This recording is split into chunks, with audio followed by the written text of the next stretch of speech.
Welcome to Top 10 Secret, where the most chilling stories are revealed. Do you have the courage to step into a world of terrifying mysteries? True horror stories, eerie phenomena, and unsolved mysteries will send shivers down your spine. Brace yourself. Once you listen, you'll never forget. Follow now to uncover the most haunting secrets. Story 1. Curse of the Soul Harvester night had fallen over the small village nestled at the foot of the mist-covered mountain. The cold wind howled through the rooftops, carrying eerie whispers that sent chills down the spines of those still awake. In the distance, the pale blue moon hung in the sky, casting an icy glow upon the land, its light as lifeless as the breath of death itself. In a small wooden house on the village outskirts, young Elias huddled close to his mother, his wide eyes filled with fear. Martha, his mother, held him tightly, whispering prayers under her breath, hoping the gods would protect them from the horrors of this night. Because tonight was the night of the blue moon. The villagers believed that whenever the blue moon appeared, the soul harvester would return. They spoke of it as a being of darkness, something that existed between the realm of the living and the dead. When it emerged, the souls of the unfortunate would be reaped, dragged into an eternal void from which there was no escape. The village elders claimed to have seen it before. A towering figure cloaked in tattered robes, its skeletal frame visible beneath the decayed fabric.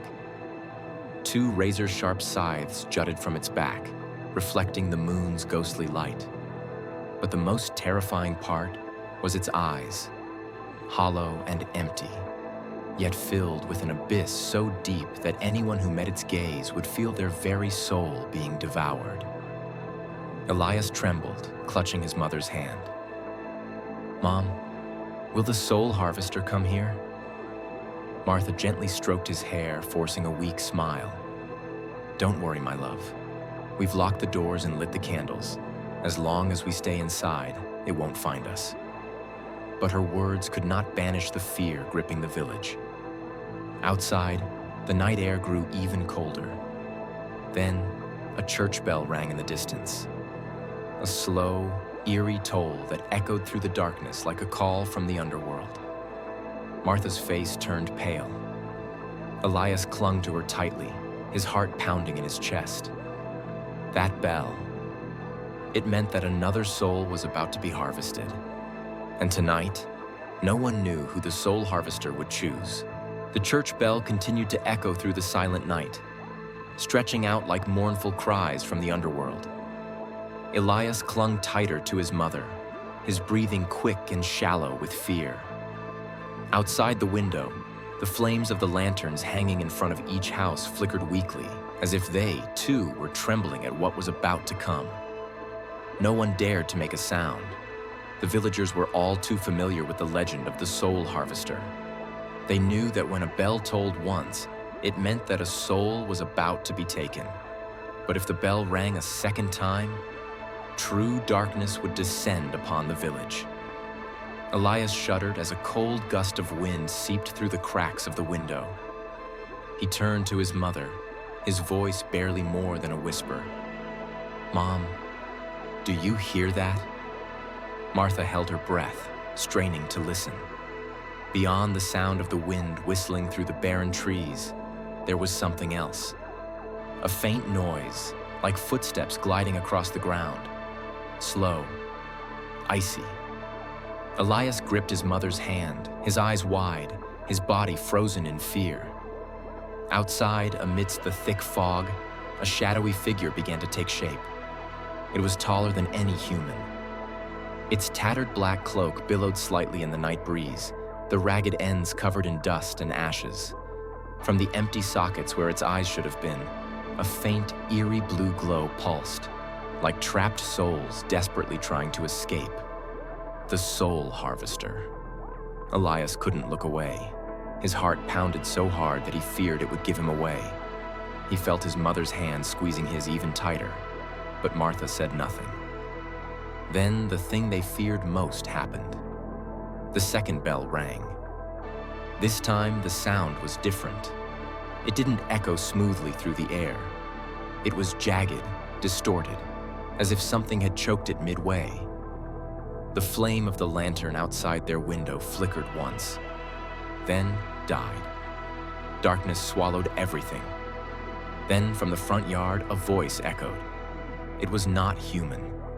It was not a voice that belonged to this world. A soul has been chosen. Elias couldn't move. The chill in the air crept into his very bones, paralyzing him where he sat. He turned to his mother, but her face had gone pale, her eyes wide with sheer terror. The soul harvester had made its choice. And tonight, who would be the one taken? A thick darkness engulfed the village, suffocating the air with an eerie silence. Elias clung tightly to his mother's hand, feeling how ice-cold her fingers had become. His heart pounded wildly in his chest, his mind completely blank as the soul harvester's chilling voice echoed through the night. A soul has been chosen. No one knew who it would be, but one thing was certain. Once chosen, there was no escape. Outside, beyond the swirling mist, the shadowy figure stood motionless as if waiting for its selected soul to step forward willingly. Its cloak rippled ever so slightly in the cold night air, and the sharp, curved scythes on its back gleamed faintly under the pale blue moonlight, casting ominous reflections. Elias swallowed hard, his grip tightening around his mother's hand to the point of pain. But Martha didn't react. Her wide, terrified eyes were fixed on something unseen, her breathing uneven, her face drained of color. And then, their front door creaked open. No one had touched it. No wind was strong enough to push the heavy wooden door ajar. Yet, it did. Slowly, deliberately, as if an unseen force willed it to open. Elias froze. Outside, the dim moonlight illuminated the threshold of fate. Standing at the doorway was a familiar figure. Martha. His mother had risen from her seat without a word, stepping forward in a slow, trance-like movement. Her hand slipped from Elias's grasp, her body no longer her own. Her eyes remained open, yet they were hollow, void of life. "Mom, don't go!" Elias screamed, his voice cracking with terror. But Martha didn't answer. She continued walking, each step echoing in the night like a final farewell. Her bare feet reached the wooden doorstep, then touched the cold, damp earth outside. At that moment, the soul harvester began to move. The tattered strands of its cloak stretched like ghostly tendrils slithering toward Martha. The scythes on its back glowed with an eerie blue light, reflecting the image of the woman it was about to claim. Elias lunged forward, grabbing his mother's hand, desperately trying to pull her back. "No, don't take my mother." His fingers closed around her icy skin, but in that instant, an invisible force sent him flying backward. He crashed onto the wooden floor, eyes wide with horror as he watched. Martha turned to look at her son one last time, a sorrowful smile on her lips.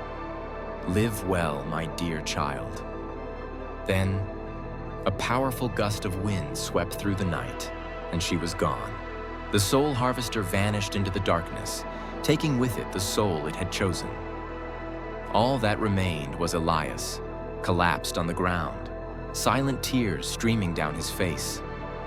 Tonight, the soul harvester had fulfilled its duty, and the village had lost yet another soul. Elias knelt on the floor, silent tears streaming down his pale face. He couldn't believe it. His mother was gone, taken by the soul harvester like so many others before her. The cold wind still howled through the cracks of the house, carrying the breath of death. The village had lost another soul. But why? Why was this village cursed? Elias clenched his fists, struggling to suppress the overwhelming despair sinking into him. Since birth, he had heard terrifying tales of this village, a place shrouded in darkness, where, on the night of the blue moon, a soul was always taken. No one knew when the curse had begun. No one knew how to break it. The village elders often spoke of an ancient past, of an unforgivable sin committed by their ancestors. A pact had been made, condemning the village to pay for its crimes with the souls of its own people.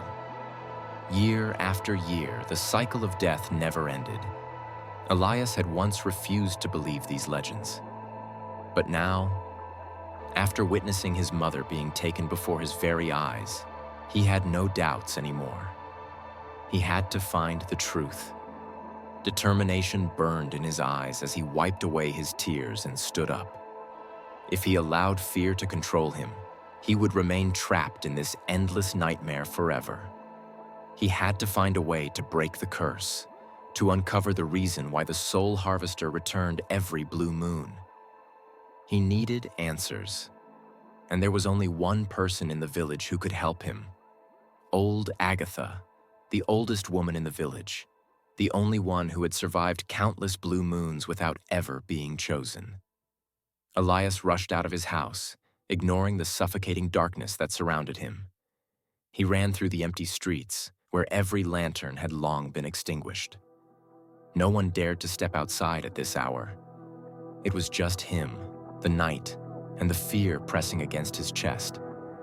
Agatha's house lay on the outskirts of the village, isolated from the rest. People always whispered about her, calling her a witch, a bearer of bad omens. But Elias didn't care. He needed the truth. When he reached her door, he knocked hard 3 times. No response. Knock, knock, knock. Still no one answered. But just as Elias was about to turn away, the door creaked open slightly. A raspy voice drifted out from the darkness within. "I knew you would come, Elias." A chill ran down his spine, but he stepped inside.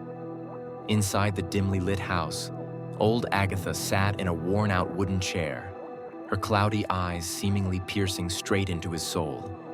She spoke slowly, her voice calm yet chilling. "You seek the truth about the curse, don't you?" Elias nodded, his heart pounding in his chest. The old woman closed her eyes, as if recalling a distant past, then said, "Then be ready. Because once you learn this secret, there will be no turning back." Elias held his breath, frozen in place at Agatha's warning. His heart pounded wildly, but he knew he couldn't turn back now. He needed to know the truth, no matter how terrifying it was. The old woman took a deep breath before she began speaking. 100 years ago, this village wasn't cursed. It was a peaceful place, filled with the laughter of children. But then, human greed destroyed everything. Her old eyes narrowed as she gazed into the flickering fire. At that time, the village was suffering from a terrible drought. The trees withered, the fields dried up, and the people were on the brink of starvation. In desperation, the village chief led a group of men into the forbidden forest, a place no one had dared to enter for generations. Elias swallowed hard. He had heard of that forest before, a place rumored to be filled with vengeful spirits, where no one who entered ever returned. "What did they do in there?" he asked, his voice barely above a whisper. Agatha closed her eyes and sighed. "They awakened an ancient evil." A chill crawled down Elias's spine. Deep within the forest, beneath the ruins of an abandoned temple, they discovered an ancient entity, a being that was starving, not for food, but for souls. The flames in the fireplace suddenly flared up, casting eerie shadows across the room. Agatha continued. The village chief made a pact with it.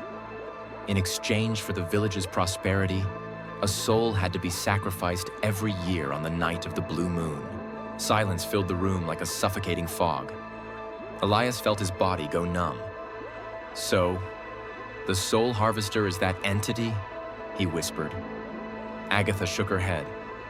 "Number, it's merely a servant of the true entity, a collector, ensuring the pact remains unbroken." Elias clenched his fists, rage boiling in his chest. Because of the greed of their ancestors, because of a deal with a monster, so many innocent lives had been lost. "Is there a way to break the curse?" he asked, his voice filled with determination. Agatha studied him for a long moment before answering. "There is, but the price will be great." Elias didn't hesitate. "No matter what it takes, I'll do it. I won't let anyone else die." The old woman nodded, then rummaged through an ancient wooden chest. When she looked up again, she was holding a dagger, its blade pitch black, as if it had absorbed the souls of countless victims. "You must return to the place where the pact was made, the temple in the heart of the forest. You must destroy the gateway that connects the entity to this village. But beware, it won't let you do so without a fight." Outside, the wind howled, carrying eerie whispers through the night.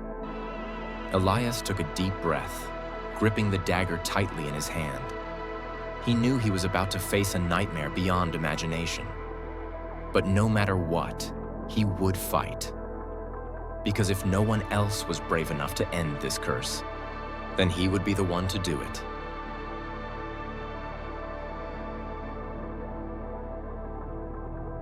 Story: To Queen of Darkness. The village of Blackwood was once a peaceful land where its people lived in harmony under the shade of ancient trees. However, none of them knew that their home had been the battlefield of an ancient war.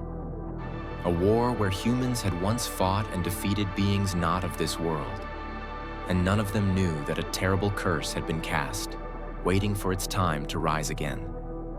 Everything began on a moonless night. The entire village was enveloped in an eerie silence. No wind blew, and even the branches that usually rustled with the night breeze stood eerily still, as if holding their breath. The air grew heavy and cold, pressing down on everything like an unseen force creeping through the houses.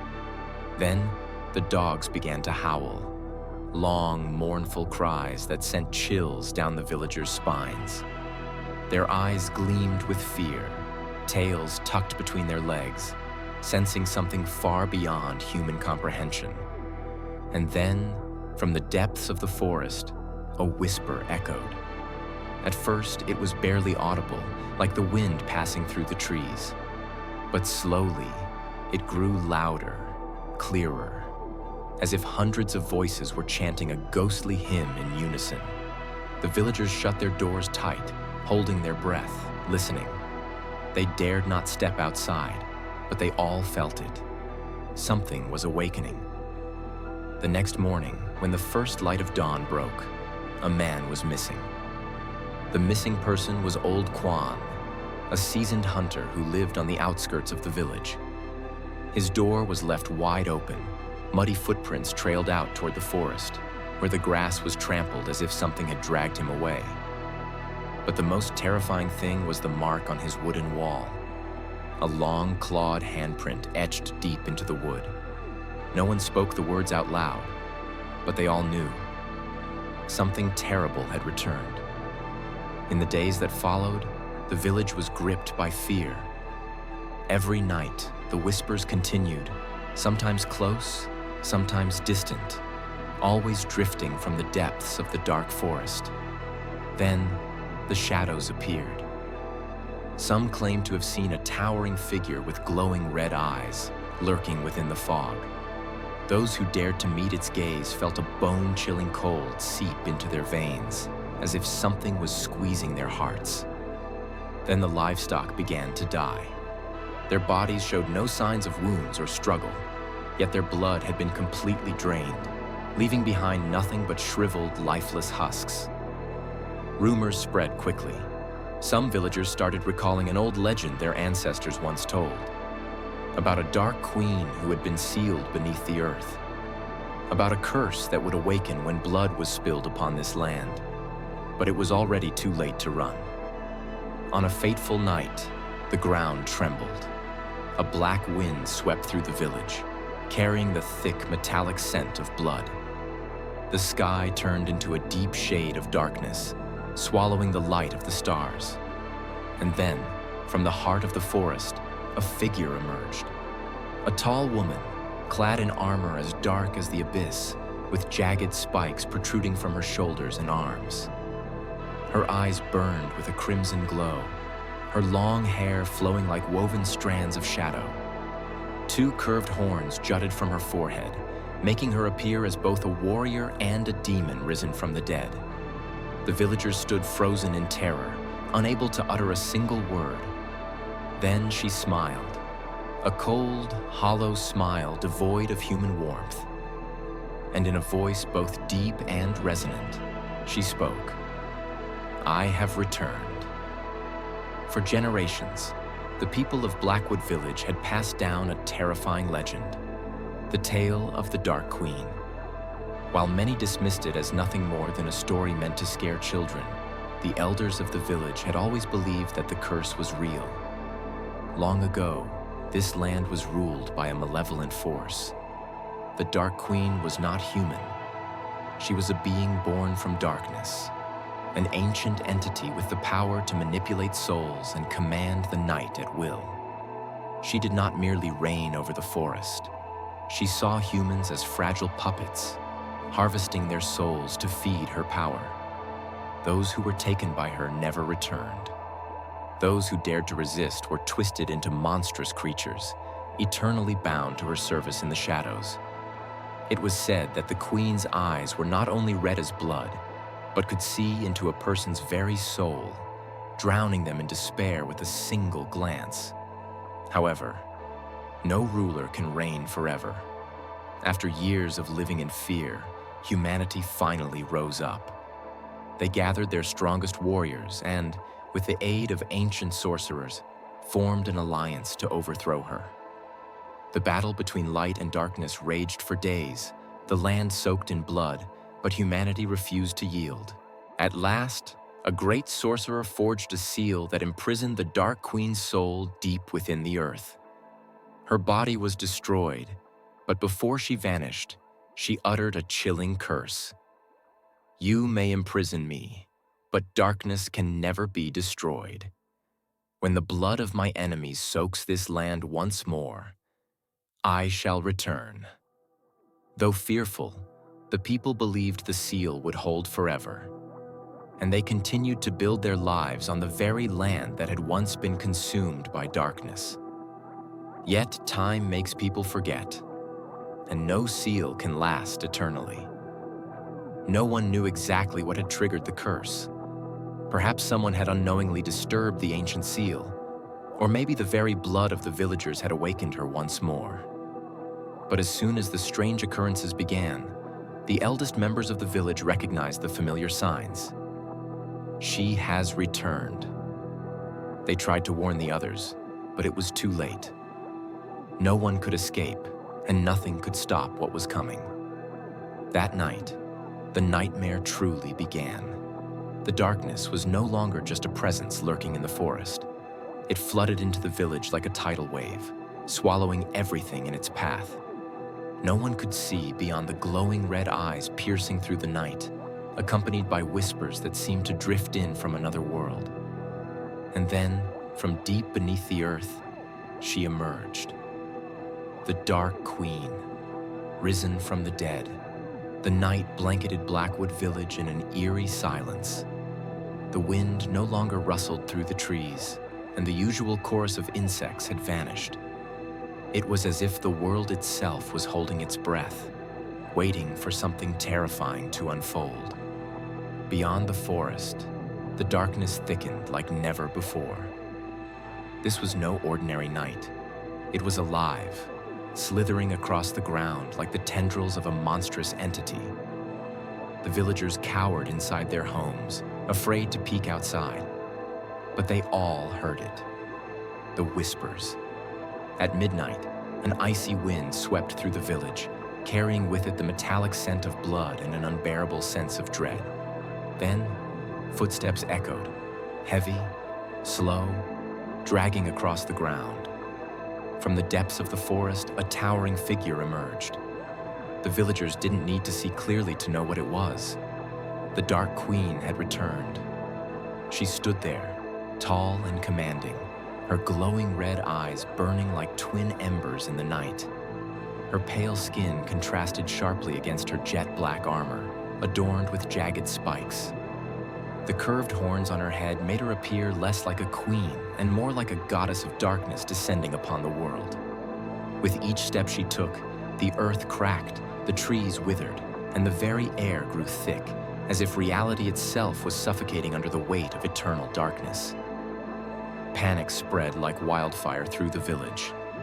No one could believe their eyes. The legend wasn't just a story, but a horrifying truth. A group of men, clutching torches and weapons, trembled but still gathered the courage to fight. They shouted and charged at the monstrous figure, desperate to stop the impending doom. It was foolish. With a single flick of her hand, darkness erupted, swallowing them whole.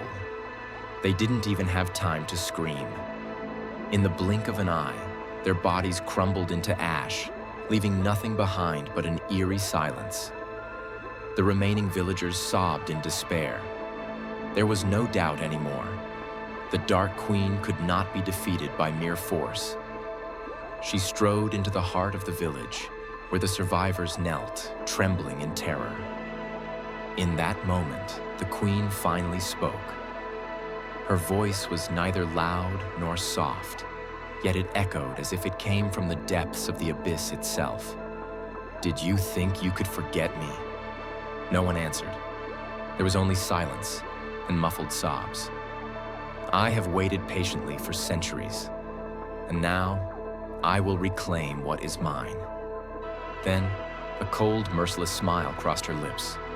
The ground beneath the villagers cracked open, darkness surging forth like serpents, slithering around them, tightening, stealing the very essence of their souls.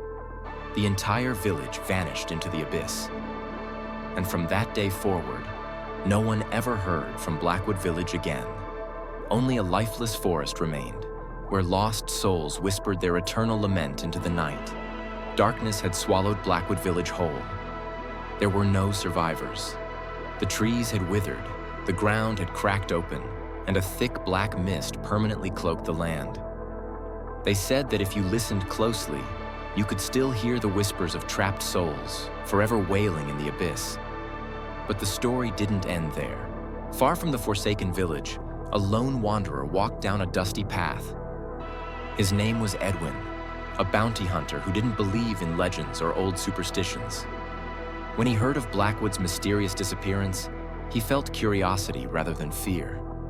He assumed it was just some kind of mass vanishing, or perhaps a massacre caused by bandits. Determined to uncover the truth and collect a hefty reward from the frightened villagers, he set out on his journey. However, the moment Edwin stepped into the forest surrounding Blackwood, he knew something was wrong. There were no birds, no rustling leaves, only an unnatural silence. The deeper he went, the air grew heavier, and an unsettling chill crept down his spine. When Edwin finally arrived at Blackwood, he could not believe his eyes. The village hadn't been burned, nor were there any signs of a raid or battle. Everything was simply cloaked in a thick black fog, dense, frigid, and reeking of death. He walked carefully through the abandoned homes, feeling as though countless unseen eyes were watching him from the shadows. Dark tendrils slithered across the ground like cursed souls, whispering words in a language he could not understand. And then he saw it. A massive black stone statue stood in the village center. A woman with curved horns, her hollow eyes empty yet terrifying. Edwin's heart pounded. He had heard the legends of the Dark Queen, and this statue looked exactly as she had been described. But there was something wrong with it, something unnatural. Small cracks lined its surface, and from within, a thick black mist seeped out, curling around Edwin like icy fingers. "You have finally come." A voice echoed from nowhere, deep and drawn out like an ancient curse.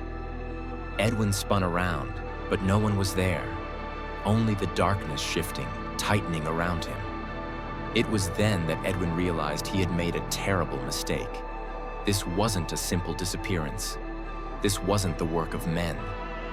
The Dark Queen had never been truly gone. She had been here all along, sealed within stone, waiting for a fool to come close enough to break the final seal. And Edwin, blinded by arrogance and disbelief, had just become that fool. Laughter echoed through the blackened sky. The ground trembled. The cracks in the statue spread wider. The hollow eyes of the stone figure suddenly flared red, and from within, a surge of darkness poured out, swallowing everything in its path. Edwin barely had time to scream before he was consumed, his soul becoming one with the abyss, forever trapped in the eternal curse. And once again, darkness had risen. When night fell, the forest surrounding Blackwood Village was no longer an ordinary place. Those who had dared to step inside never returned. Rumors spread like wildfire, whispering of a dark force that had awakened, waiting for the perfect moment to engulf the world in eternal shadow. But there were still those who did not believe in legends.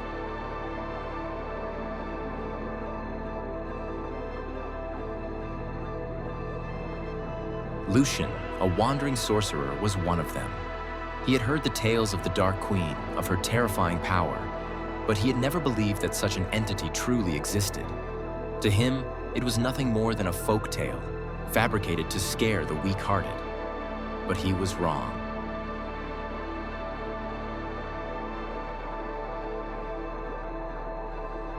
Lucian entered Blackwood with arrogant confidence, carrying his enchanted staff and the most powerful spells at his disposal.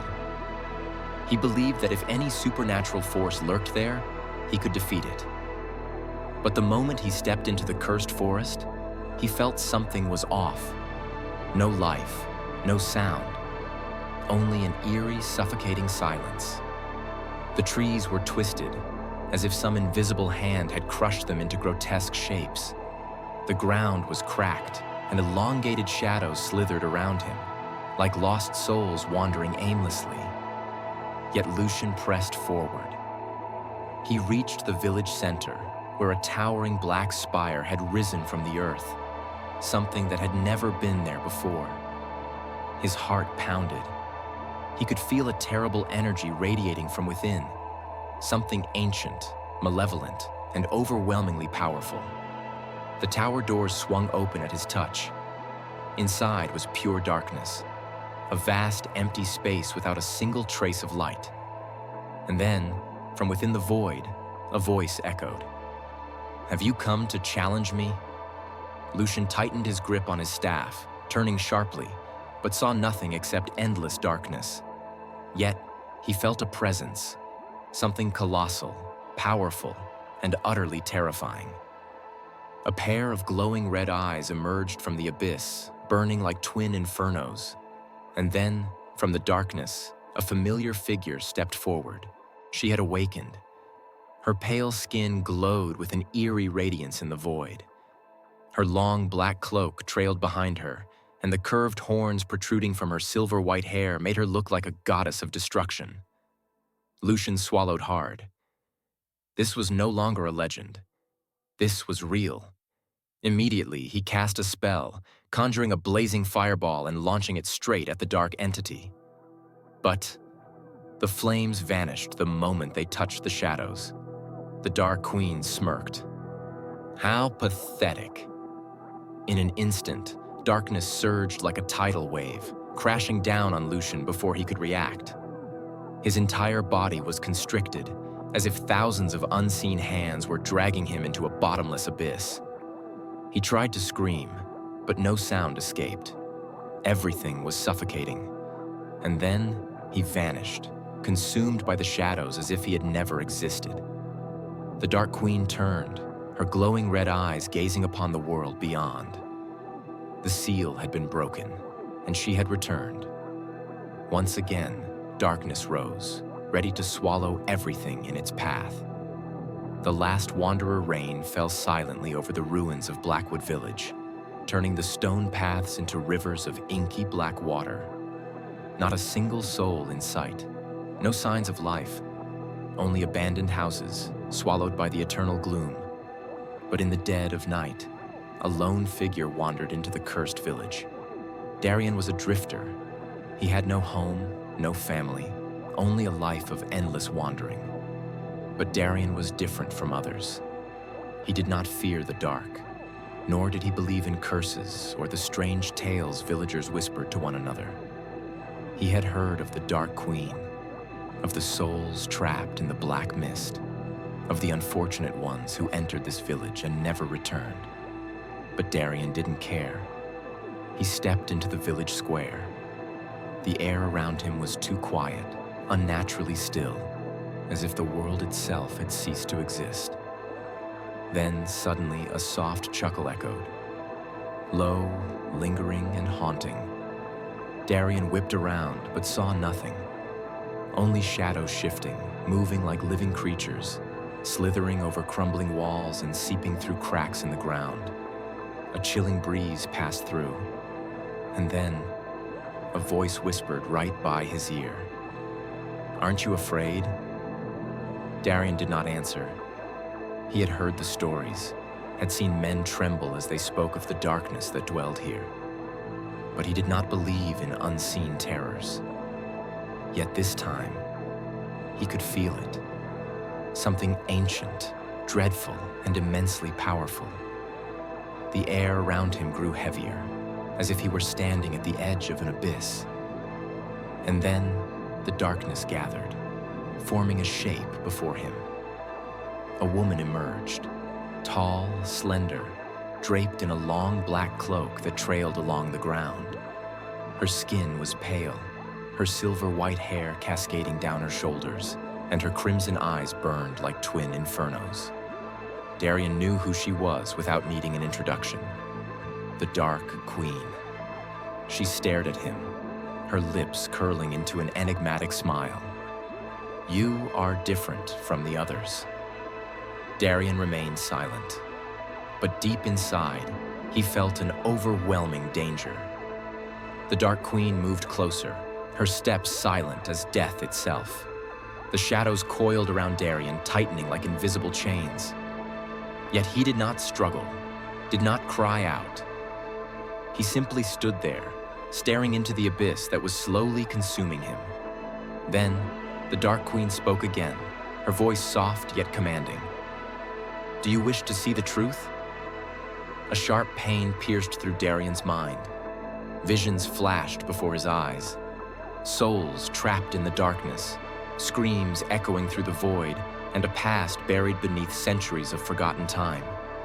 He saw the Dark Queen as she once was, a gifted sorceress betrayed and sealed away in eternal darkness. He saw those who came before him, Lucian, Edwin, and countless others, all now part of the curse. And then, he saw himself. He was not just a nameless wanderer. He had been here before. The truth struck like lightning. Darian was not the first to come here. He was one of those who had already been swallowed by the darkness long ago. He had forgotten his past, but now, standing before the Dark Queen, his memories returned. The shadows tightened their grip. The Dark Queen extended a hand toward him, a silent invitation that could not be refused. Darian did not resist. And then, he vanished, once again becoming part of the eternal darkness. Outside, the rain continued to fall. Blackwood Village remained, waiting for the next soul to arrive. On a high hill overlooking Blackwood Village, Elias stood still, his cold gaze sweeping over the ruins below. He had heard too many stories about this place, a village abandoned by the living, a cursed land where anyone who entered never returned. But Elias was different. He wasn't some nameless wanderer or a fool driven by curiosity. He was a curse hunter, one who sought out and destroyed the forces of darkness. And if the rumors were true, if true evil resided here, he would end it with his own hands. As he stepped across the village's border, Elias felt it immediately. Something wrong, something unnatural. No sound, no wind, just silence, as if time itself had frozen. The decayed buildings, the fog-covered streets, all of it painted a picture of death and despair. But Elias did not hesitate. He raised his protective talisman and gripped his silver blade, its surface engraved with ancient symbols, ready to face whatever lurked in the darkness. Then, he heard it. A whisper. "Do you think you can change fate?" The voice did not belong to a person. It came from everywhere, surrounding Elias like a cold breath against his skin. Elias glanced up, his grip on his sword tightening. And before his eyes, the darkness began to twist, forming the shape of a woman. The Dark Queen stood before him, her piercing crimson eyes locked onto Elias. Her flowing black cloak blended seamlessly into the shadows, and on her pale lips curled a knowing smile. Elias showed no fear. "I've come to end you." His voice was steady, unwavering. The Dark Queen chuckled, the sound echoing unnaturally. "How naive. So many have come before you with the same foolish intent. And now, they all belong to me." Without hesitation, Elias struck.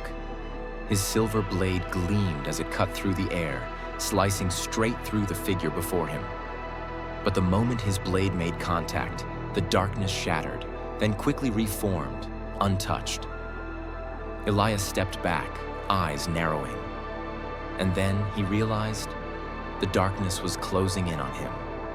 It slithered up his legs, creeping over his body like an invisible serpent.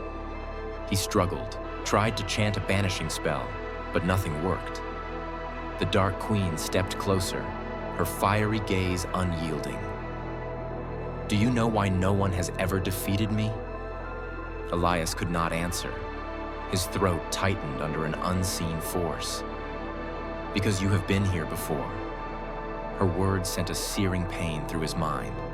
Images flashed before him, unfamiliar faces, memories that did not belong to him. Yet, they felt too familiar. Then he saw himself, but not as he was now. He had been here before. He had fought this battle before, and he had already lost. The truth hit like a bolt of lightning. This was not the first time he had entered Blackwood Village. He was just one of many souls who had fallen into this endless cycle. A cycle where he would fight, fail, and forget, only to return again. The realization sent his world spinning. Distorted images, unraveling reality. The darkness tightened its grip, dragging him back into the loop. There was no escape. The Dark Queen leaned in, whispering one last time, "You cannot outrun your fate, Elias." The shadows swallowed him whole. And so Blackwood Village remained, waiting for the next soul to arrive.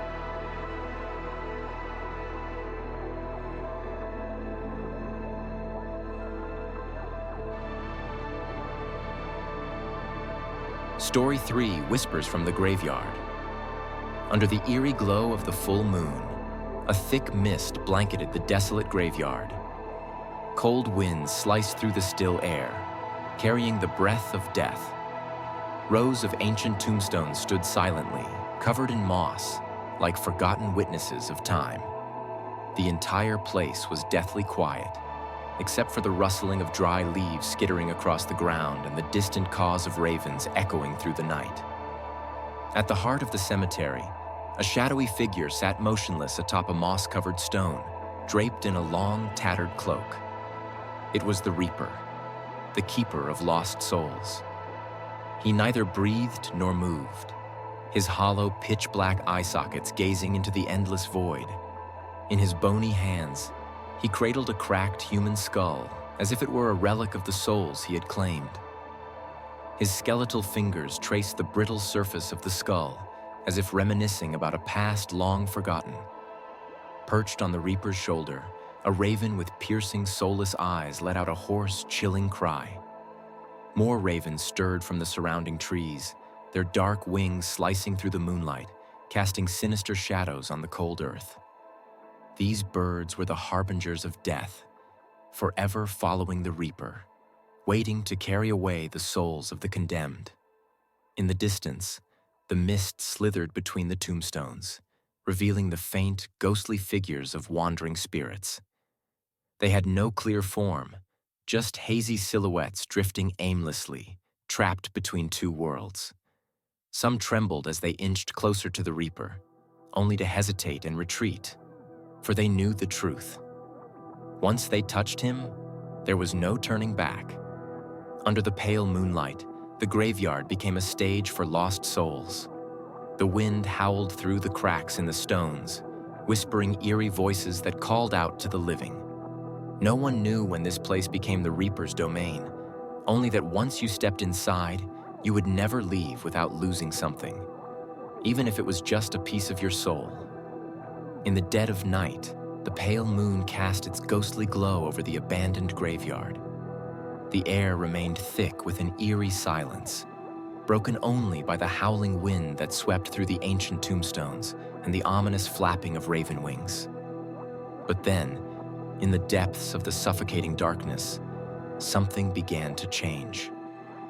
A faint mist slithered through the cemetery's hidden corners, carrying with it shadowy figures, lost souls. They emerged slowly, as if waking from an eternal slumber beneath the earth. Their forms were vague, no more than wisps of light drifting through the night, faceless and weightless. Some wandered aimlessly among the gravestones, searching for memories long forgotten, while others stood frozen in fear, their hollow gazes fixed on the cloaked figure resting atop the moss-covered stone, Death himself. They had known of his presence for what felt like eternity. Some of the spirits tried to back away, attempting to escape, but the graveyard was a void without exit. The tombstones formed invisible walls, keeping them trapped in this cold, forsaken world. Soft whispers of sorrow echoed through the air, blending with the wind, making the night feel even more haunted. Among them were souls still bearing the wounds of their demise, gaping, bloodless gashes that refused to heal despite their bodiless existence. Others were incomplete, half their forms consumed by darkness itself. Each one carried the weight of their own tragedy, violent deaths, lingering regrets, and fears they had never outrun. Yet no matter the circumstances of their end, they all shared the same fate, forever lost in the abyss of night. The weakest of them felt an unseen force pulling them toward the Reaper. He did not move, nor did he summon them, but his mere presence was enough to draw the most helpless souls into his grasp. A skeletal hand, bony fingers stretching out from beneath his tattered cloak, slowly reached forward as if inviting the Forsaken to surrender themselves to his embrace. The raven on his shoulder let out another raspy cry, and the others followed, their dark wings slicing through the sky as their twisted shadows danced across the cold earth. They knew what was coming. Another soul was about to be claimed. From a distance, one frail spirit hesitated, trembling, then stepped forward. Then another step. Even without breath, they could feel the suffocating cold radiating from Death himself. His hollow, empty gaze bore into them, an invitation impossible to resist. Fate had already been sealed. Under the cold glow of the moon, the graveyard remained shrouded in eerie silence. The lost souls stood frozen in place, trapped in an endless darkness, trembling before the presence of the Reaper. Time itself seemed to stand still as he slowly extended his bony hand toward the quivering soul before him. There was no escape, no body to run, no breath to scream, only the haunting awareness that they stood before an eternal force, the one who held the fate of wandering spirits in his grasp. The other souls did not dare move, only watching in silent dread, waiting for the Reaper's judgment to be delivered. He did not rush. From the hollow voids of his sockets, he gazed into the soul before him, as if reading their every memory, every sin, every lingering fear. A cold wind swept through the graveyard, and the world around them seemed to blur, as though time itself was bending to his will. The guilty would face punishment. Those who had committed grave sins in life, those who had spread pain and suffering, would never be granted rest. The Reaper required no pleas, no justifications. He needed only to peer into their essence, and the truth would be laid bare before him. A raven let out a sharp cry, shattering the suffocating silence. Instantly, the air grew heavier. The condemned souls felt an invisible force tightening around them. From beneath their feet, a shadowy abyss began to spread, consuming them inch by inch into the eternal void. There was no resistance, no mercy, only disappearance, as if they had never existed at all. The innocent were spared, but that did not mean they were freed. They were left to wander, forever bound to their pain and unresolved pasts, trapped in the endless void between life and death. With his judgment passed, the Reaper returned to his place upon the moss-covered stone, unmoving, a monument to death itself. The graveyard once again fell into its familiar silence, broken only by the whispering wind and the distant cries of ravens echoing through the endless night. After the condemned souls were swallowed by the abyss, the graveyard fell into an eerie silence once more. The sky remained pitch black, with the pale moon hanging lifelessly like a hollow eye watching over everything. The remaining innocent souls dared not move, fearing that any slight motion might cause the Reaper to change his mind. Yet, among the trembling spirits, one remained still, one lone soul, unafraid. It did not shrink back, nor did it tremble like the others. Its unseen gaze met the Reaper's, as if challenging him. Slowly, the Reaper turned his head to face the final soul. A cold wind swept through the cemetery, carrying with it strange whispers from the shadows. No one knew who this soul was, where it had come from, or why it did not cower before the power of death itself. But even the Reaper could sense something different. The darkness that surrounded the graveyard began to shift, as if drawn toward this lone soul. Shadows slithered across the ground, coiling around its invisible feet. The ravens perched atop gravestones stirred uneasily, their wings twitching in the cold, foreboding air. The soul finally spoke, but its voice did not ring out in desperate cries like the others. Instead, it was calm, steady, accepting of its fate. "You cannot take me, can you?" The Reaper did not reply. He simply watched in silence. The soul smiled, a strange, knowing smile, devoid of fear or regret. It lifted its gaze to the darkened sky, where the moon was slowly being devoured by heavy gray clouds. A long moment passed, and then, without struggle, the soul began to fade into the air, not swallowed by the abyss, but vanishing as if it had never truly belonged to this world in the first place. As the final soul disappeared, the darkness receded, returning the graveyard to its desolate, forsaken state. The Reaper remained motionless, a silent sentinel of the dead. The wind howled once more, rustling fallen leaves across the cold ground. The ravens, after a long stillness, resumed their cries, their haunting calls echoing through the endless night. Under the cold moonlight, the graveyard returned to what it had always been, a forgotten place where lost souls wandered, waiting for the inescapable judgment of the Reaper. The night stretched endlessly over the graveyard, lingering like an eternal curse. No more cries, no more souls writhing in agony or fear. Only darkness remained, accompanied by a deafening silence. The Reaper sat motionless upon the moss-covered stone, as still as an ancient statue that had witnessed countless souls pass through this realm of oblivion. The wind had died. The black ravens, after their eerie calls, had scattered into the night, leaving only a few drifting feathers floating through the stagnant air. The graveyard was no longer a place of judgment or terror. It had become a forgotten land where past and present intertwined. The Reaper watched it all in quiet observation. He had no emotions, no thoughts, only existence. The souls had come.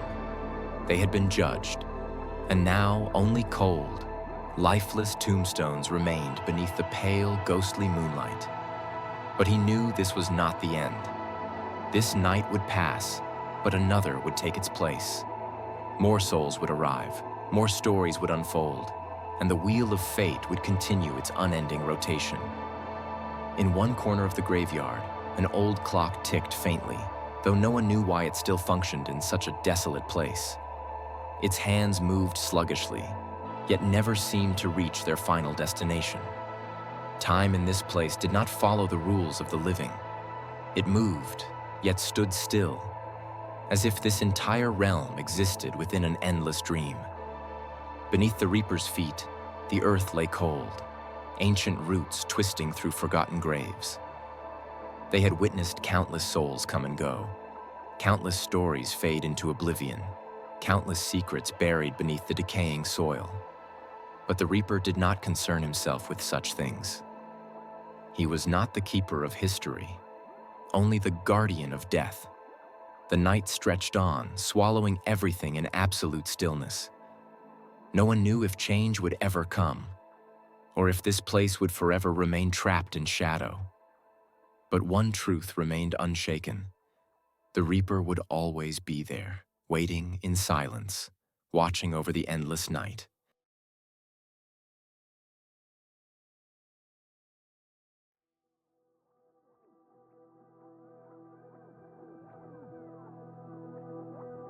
Story 4. Greetings from the Dark. The dense night swallowed everything, consuming every last trace of light.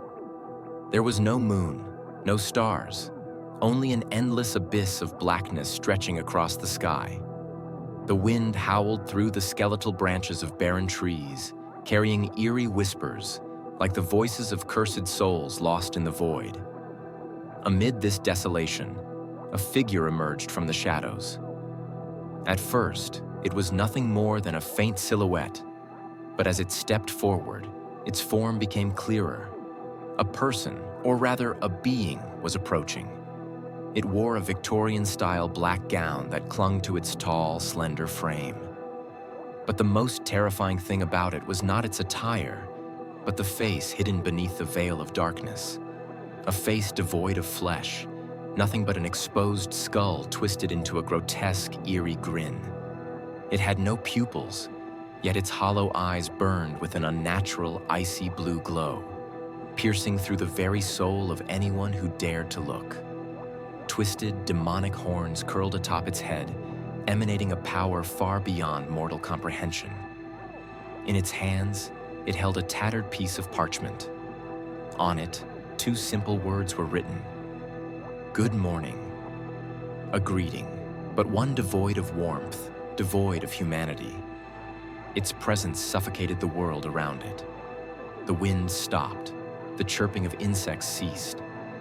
All was swallowed by an unnatural silence. Even the ravens perched nearby suddenly took flight, their frantic wings beating against the night as if fleeing from an unholy force. This was no ordinary being. It did not belong to this world, and the message it carried was not just a greeting, but a warning. The unsteady footsteps of the traveler echoed through the darkness. He had no idea how he had ended up in this place. A thick, suffocating fog blanketed the forest, obscuring all paths, leaving him disoriented. Every step he took was hesitant, as if 1,000 unseen eyes were watching him from the shadows. The wind howled through the brittle branches, carrying eerie whispers that sent shivers down his spine. Every instinct screamed at him to turn back, but when he glanced behind, the path had vanished. There was nothing but an endless abyss of night. His heartbeat pounded in his chest, his breath turning ragged. He was not alone. And then he saw it. A dark figure stood motionless on the decayed path ahead.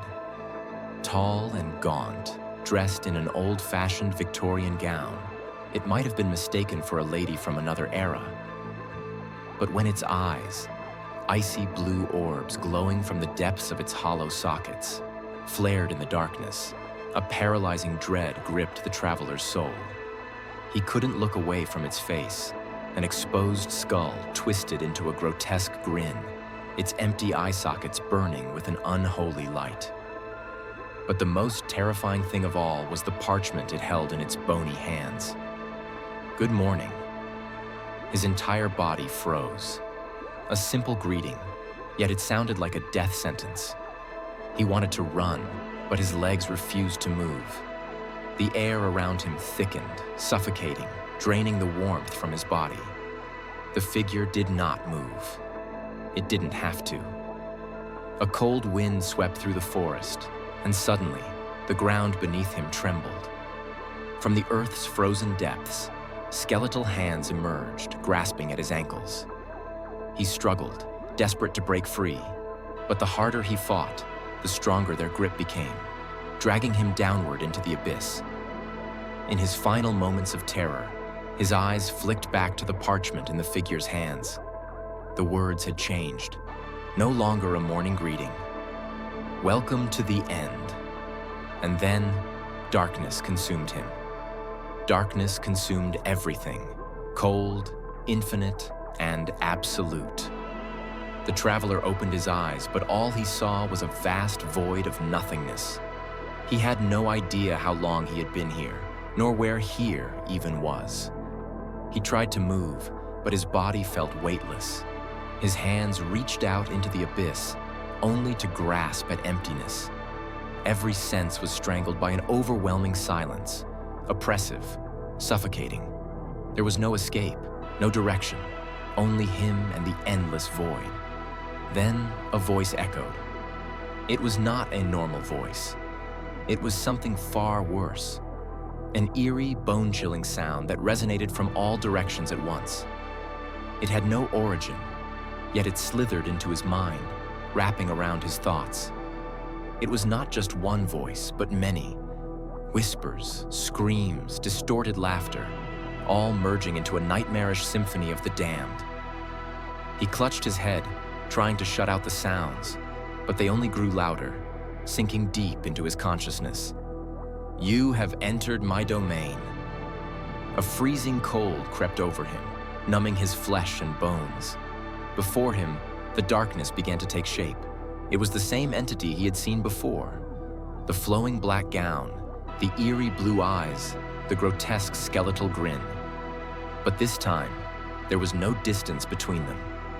It loomed right before him, radiating an overwhelming malice so intense that even the air seemed to distort around it. In its bony hands, the parchment had changed. The words now read, "You belong to me." The traveler shook his head in terror, stumbling backward, but there was nowhere to run.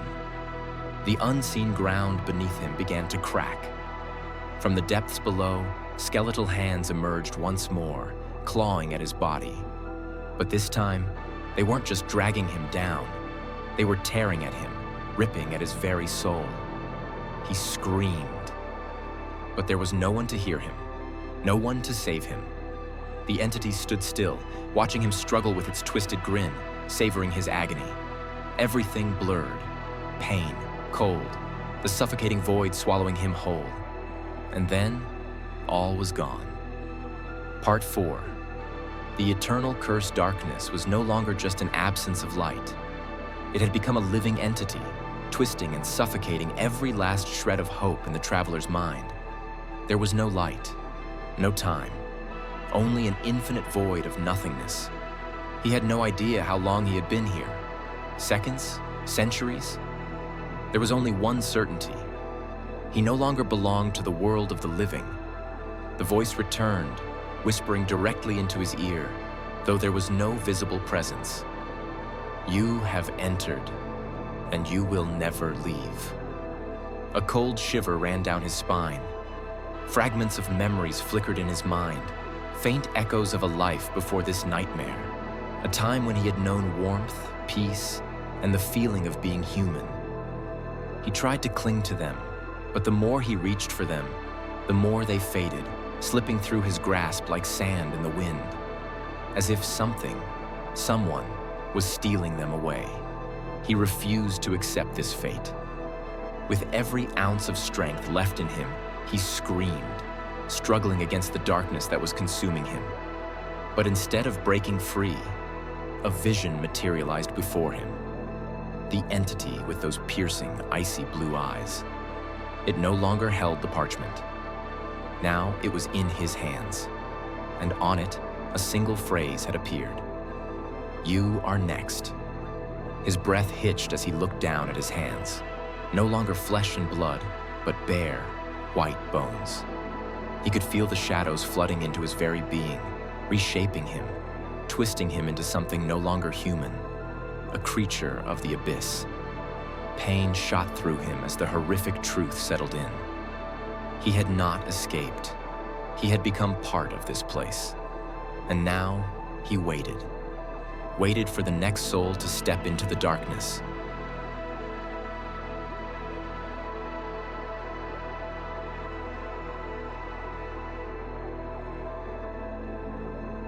Story 1. The Curse of the Night Demon. The village of Deepwood lay hidden beneath the towering canopy of ancient trees, where sunlight barely managed to pierce through the thick foliage. It was a peaceful place, but for generations, the villagers had whispered about a terrifying entity known as the Night Demon. No one knew exactly when it first appeared, only that whenever the full moon hung in the sky, darkness would consume the forest, and terror would descend upon those unfortunate enough to cross its path. The elders told stories of people vanishing without a trace on nights of the full moon. At first, they believed it was due to wild animals or accidents in the forest. But then, the horrifying clues emerged. Long trails of blood smeared across the ground, deep claw marks gouged into tree trunks, and eerie, unearthly screams echoing through the night. Some who had gone missing miraculously returned, but they were never the same. Their faces were pale, their eyes hollow, as if they had seen something too horrifying to describe. They would neither speak nor eat, only cower in the corners of their homes, trembling like frightened animals. And then, within a few days, they would die mysteriously, as if their very souls had been drained away by an unseen force. It's a demon born from the darkness. Those were the last words of one victim before he died, sending the entire village into a frenzy of fear. From that moment on, a strict rule was established. No one was to leave their homes on the night of the full moon. Doors and windows had to be locked tight, and under no circumstances should anyone look outside, no matter what they heard. No one knew exactly what the night demon looked like, but legends described it as a grotesque creature with ashen gray skin, a twisted face lined with razor-sharp teeth, and eyes that burned like embers in the dark. It didn't move like a human, but slithered and crawled in an unnatural way, appearing and vanishing between the trees as if it were one with the shadows. The village children grew up fearing the night demon. Their parents often used the tale to keep them obedient. If you don't behave, the night demon will come for you. But everyone knew it was no mere bedtime story, because on some nights, when the wind howled through the rooftops and thick fog swallowed the village, people claimed they could hear something, low, raspy laughter drifting from deep within the woods. A sound that wasn't human, a sound that made their skin crawl. An old woman, the eldest and wisest in the village, once warned a group of young men who were foolish enough to scoff at the legend. No one knows where it comes from, but it doesn't wander aimlessly. It has a purpose, and once it sets its sights on you, there is no escape. Though her words sent chills down their spines, there were always those too arrogant to listen. And on one fateful full moon night, a group of hunters decided to seek out the truth. The tragedy of the hunters. The full moon cast an eerie glow over the village, shrouding everything in thick fog. Its cold, silvery light filtered through the dense canopy, illuminating the narrow path leading into the dark forest. On this night, no one dared step outside, except for a group of reckless hunters who believed the legend was nothing more than an old wives' tale. 4 strong men, armed with torches and weapons, ventured deep into the woods. They were determined to prove that the night demon was nothing but a myth. Their laughter echoed through the trees, drowning out the eerie whispers of the wind. "We'll hunt this monster the same way we hunt tigers," the leader of the group boasted, swinging his gleaming sword confidently. But as they pressed deeper into the forest, things began to change. The air grew heavy, suffocatingly cold, turning their breaths into mist. The flames on their torches flickered, struggling to stay alight, and a foul stench filled their nostrils, the sickening scent of blood and rotting flesh. Then, from somewhere in the darkness, a sound emerged. "Ah, ah," a slow, raspy breath, distorted, unnatural, as if something was lurking just beyond their sight. One of the men swallowed hard. "Something is watching us." Before they could react, a blood-curdling scream tore through the silence. One of the hunters collapsed, clutching at his throat as if unseen hands were strangling him. His eyes rolled back, mouth gaping in a silent cry. Within seconds, his body shriveled, as though something had drained the very life out of him. The remaining 3 stood frozen in terror, gripping their weapons, scanning the darkness for their unseen attacker.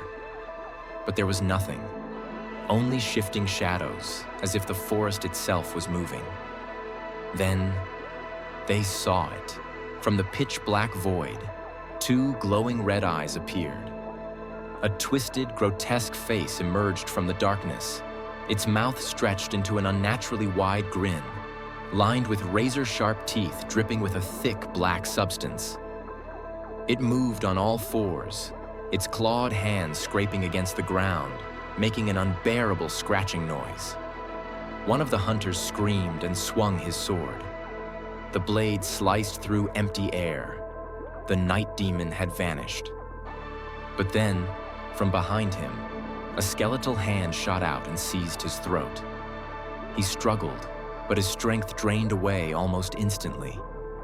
An unbearable cold seeped into his bones, and in his final moments, before the darkness swallowed him whole, he heard a whisper right next to his ear. "I have seen you." The next morning, the village awoke to an eerie silence. The hunters never returned. A few brave men gathered their courage and ventured into the forest to search for them, but all they found were long, bloody trails leading deeper into the woods. No one dared follow them. From that day on, no one in the village ever questioned the legend of the night demon again. After the tragedy of the hunters, fear engulfed the village of Deep Forest. No one dared to doubt the existence of the night demon anymore. They strictly followed the ancient rules. On the night of the full moon, no one was allowed outside. All doors had to be locked, and no one was to look out, no matter what sounds they heard. But no matter how carefully they followed the rules, death never spared them.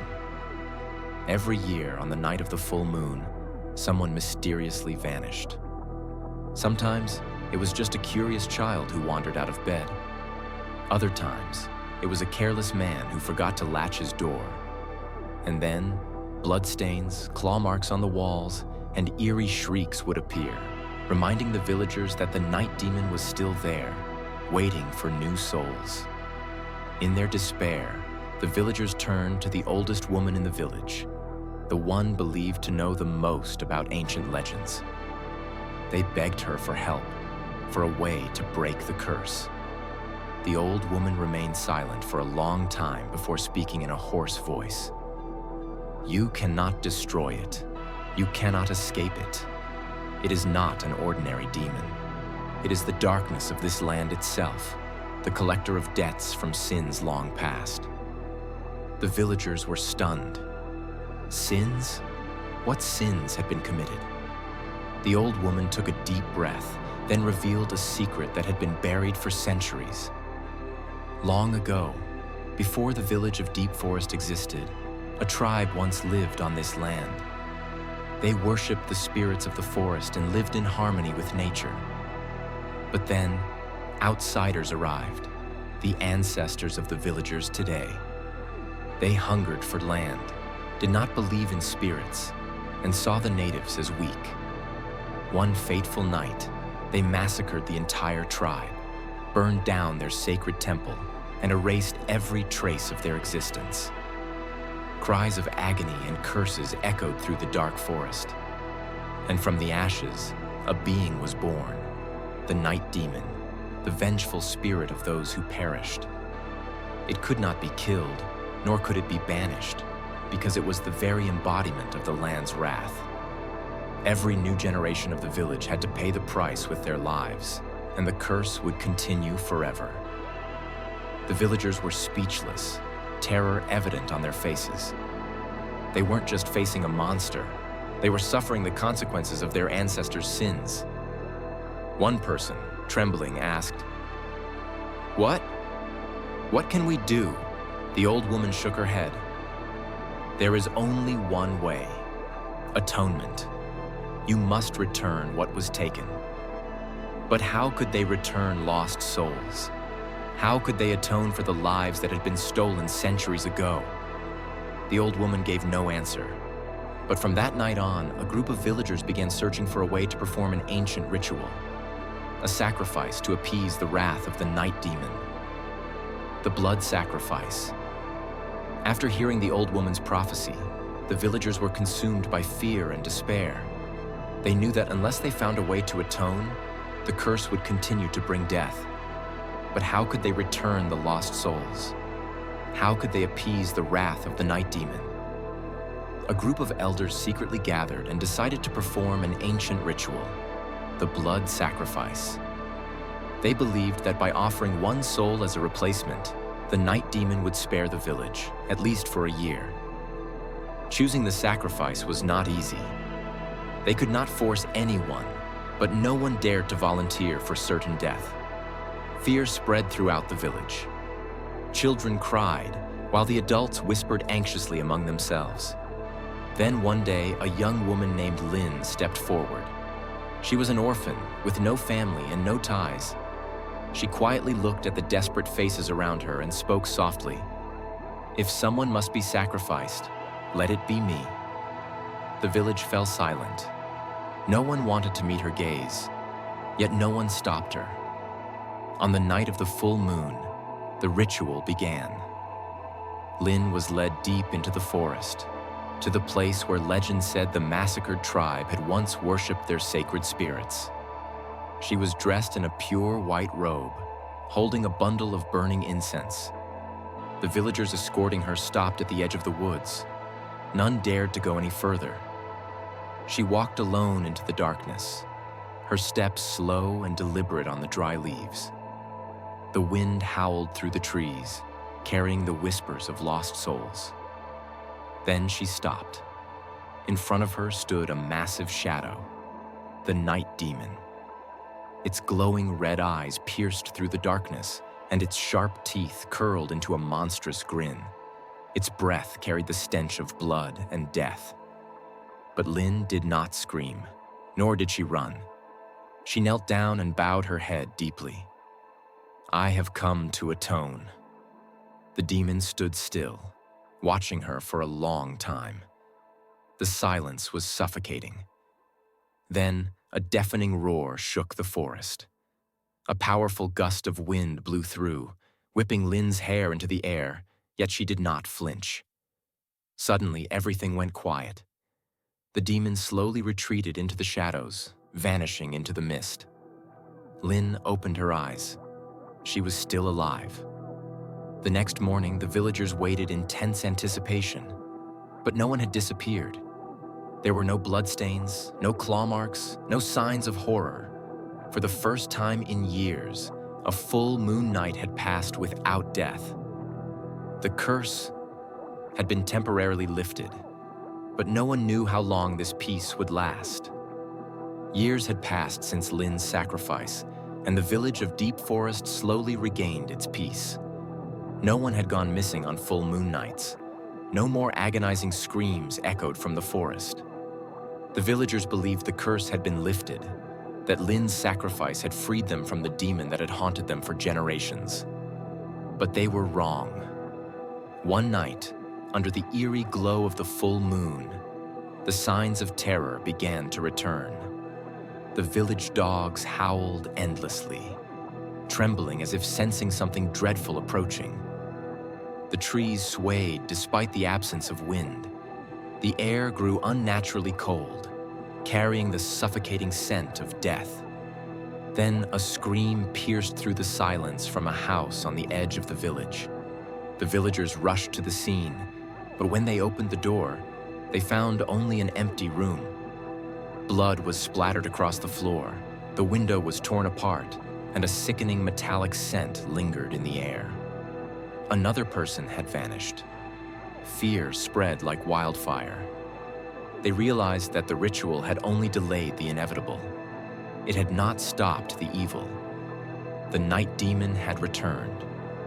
This time, it was no longer just hunting those who broke the rules. It had become more bloodthirsty, more powerful, and no one could predict who would be next. Desperate, the villagers sought out the old woman who had foretold the curse. But when they arrived at her home, they were met with a horrifying sight. She was dead. Her body lay twisted in the corner, her eyes wide open, mouth frozen as if trying to speak. Her fingers had drawn strange symbols on the ground, but her own blood had smeared them, making them almost unreadable. Except for one word, still visible. Lin. The villagers stood in stunned silence, the girl who had sacrificed herself years ago. But now, her name was written in a dying message of blood. Someone whispered, "Could Lin still be alive?" No one knew. But if she was, what did it mean? And if she was dead, then why hadn't the night demon let them go? A chilling wind swept through the village, carrying eerie whispers from the depths of the forest. Tonight, darkness had truly returned.